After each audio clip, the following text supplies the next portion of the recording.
What's up, everybody? Welcome again to our podcast here with Chris. Hey, what's up, Chris? How are you, buddy? What's up, brother? So today we're going to talk about what the Fed is saying, and obviously we've been talking about this month after month. Yeah. Jerome Powell finally has verbally said that they are indeed reducing the Fed funds rate come September. Nice, man. So what does that mean for rates? For rates and for buyers out there? I mean, as soon as that news came out, we saw rates kind of drop a little bit. So what happens in this kind of situations is the market has already priced in what that reduction is going to be, which they're assuming 90% of investors think that it's going to be a 0.25% reduction. So what that is tied to us is obviously that is already consuming whatever we see the pricing and the rates right now. But if for some reason they drop it by 0.5% instead of the quarter, I think that we may rally and bonds should help and rates should drop even further. That's good. So right now we're seeing rates for FHA, in the high 5s to mid 5s. Conventionals, depending on the program, down payment, FICO score, because it's all FICO down payment driven. You're looking low 6s to mid 6s. Right. If we get a 0.5 point, maybe we'll see another 0.25% drop on rates. So we may see FHA maybe like in the low 5s to mid 5s. Oh, that's amazing. And then see conventionals maybe even hit a 5. Who knows? Wow.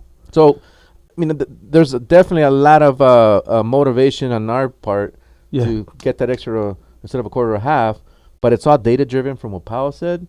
So that means that the jobs report that comes out for August numbers to first week of September, if it comes in the same way that it came in August for July, then we may actually see that half.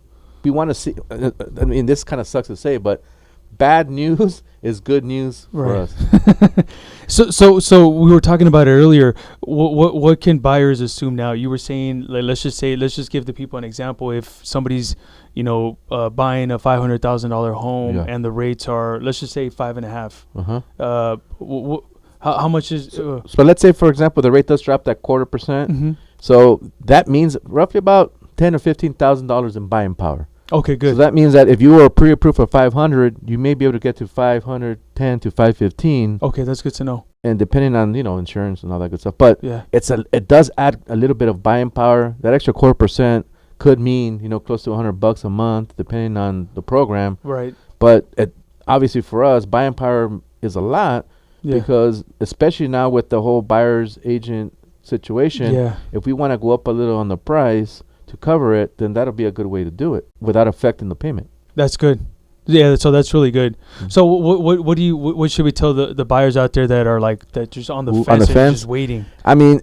We keep saying this, and I don't know. I feel like we're like talking to little kids at this point, not listening to the parents. But so buy now, and as rates, because we're seeing them come down, you can always refinance later. But if you're waiting for a certain rate to start buying, so is other. All the people waiting on the sideline. Yeah. And they're just going to come rushing in.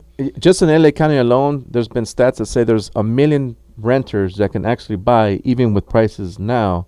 Oh, wow. Well, there's a lot of people out there that still can buy and should buy and then hold on to the property, give it some time, and refinance later. Most programs, you can refinance after making 6 payments.